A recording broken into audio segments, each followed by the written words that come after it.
Okay, guys, sorry for the delay. This is the December reading. I have not pulled tokens or crystals or anything yet, so I think that might be something that I do. Let's go ahead and get into it. With the traditional tarot, we have the Chariot as our overall card. Then I pulled the King of Wands, Five of Swords, and the Sun. And I wanted to clarify the Five of Swords because it flew out in reverse. And then we've got the Three of Wands. So this is basically saying that by doing the inner work and picking our battles and taking our power back, we are being able to really get in tune with our soul song and the universe and be presented with these opportunities. Because, like, with this Sun card, this is like that inner child thing I've been talking about. Purity of heart and intention. This is victory. This is amazing. This is being supported by the universe. And this is like having the drive and determination to go after it. Same with the Chariot, having that willpower. So then with the Osho Zen deck, we have existence on the bottom. And I love this because the theme for this card is that the universe needs you in it. Like, it wouldn't be the same without your existence.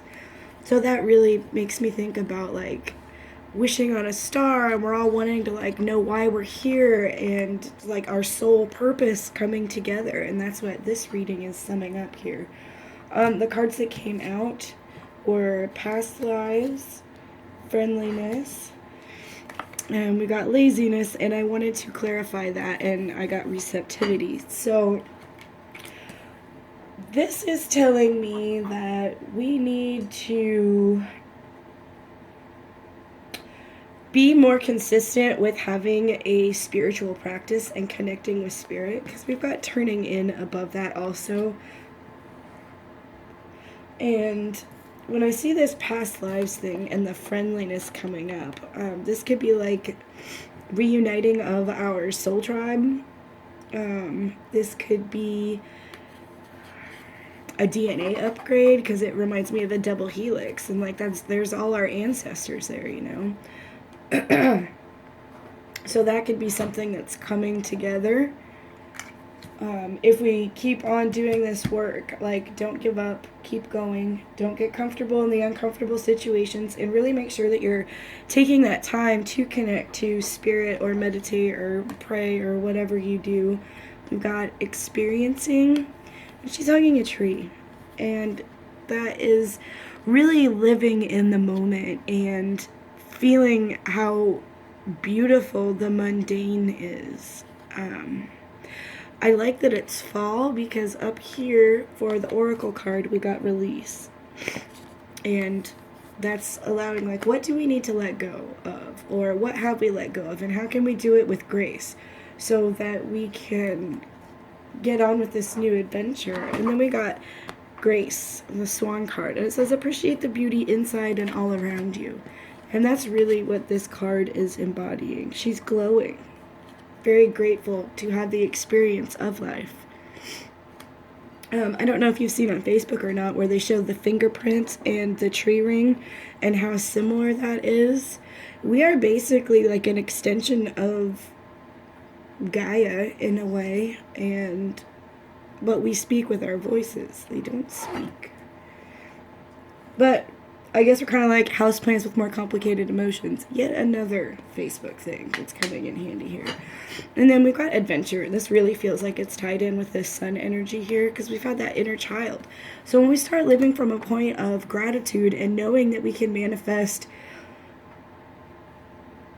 energies around us that are friendly and supportive, and we can have that network around us. Then we've got turning in, so that really has to do with being able to tune in and receive higher guidance There's also a theme here about not looking outside of yourself. Um, there's a lot of wisdom within us that will only make sense to us through us, if that makes sense. So there's that also. So when you start having more of these feelings of gratitude and you really get in that mindset, like, of just being, then things will really start to fall into place. But we need to stay on top of it, and we need to do our part to meet the universe halfway, and we do that through that spiritual work, and then physically taking the steps to maintain our environment, to keep it healthy for us and our families, and supportive of what our soul mission is, this time around. So what do I want to pull? Let's pull some tokens and see if I can't get some more insight here. Guess what? We've got heart chakra. Definitely need to be living from the heart. Health, I just said that. The heart is basically like it pumps our blood, right? Well, within our blood is our chi energy, and that is basically circulated through the breath. So with a healthy heart and healthy mind, you've got a pretty good chance of having a healthy energy field. Let's see what else. Sacral chakra, that has to do with this divine purpose, that, or creativity, that drive.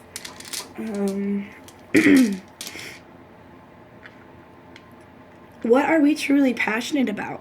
What do we want to do with our lives this time around? I mean, sometimes it could just be like just being a good person and doing the thing. You don't have to be like some kind of spiritual guru or read tarot or be a healer. You could be a cashier, but you're just a genuinely friendly person. And anybody that comes through your line leaves the store feeling better because you talked to them. And just being around you and being in your presence because you're taking care of yourself. You've got that good, pure vibe going. People are attracted to that. I refer to it as divinity in action. Like that little spark of source, God, creator, is being able to like express itself through you. Like you radiate that glow.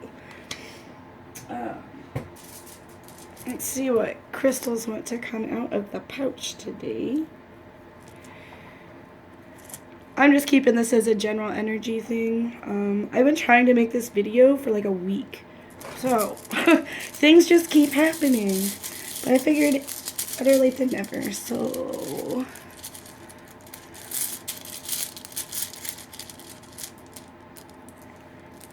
Okay. This is that purity of heart.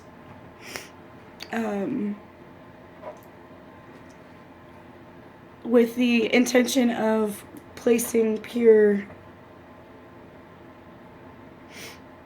Where am I going with this?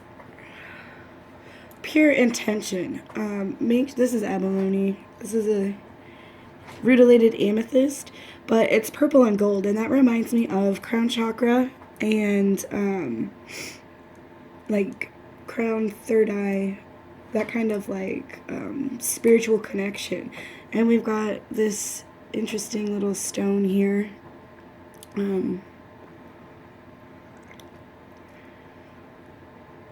Make sure that your focus on the physical plane matches your emotions, because the universe speaks frequency basically. So how are you radiating? How are you emitting your vibe?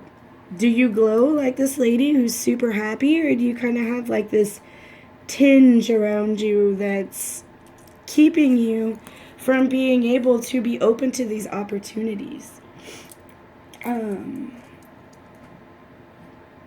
Yeah. There was another one that wanted to pop out too, so let's see if there's one. We've got the feather of Ma'at, so that's making sure that your heart is light as a feather. Keeping lighthearted, so you're not carrying around a lot of regret and resentment and guilt and shame and all of that stuff. So we're doing the inner work, we're processing, we're coming out victorious. Like, pick and choose your battles and stay focused. Follow your heart and what makes you happy. Like, lighthearted like a child without hurting anyone else. I mean, that's where we're headed. That's what we're doing, and the rest will start falling into place.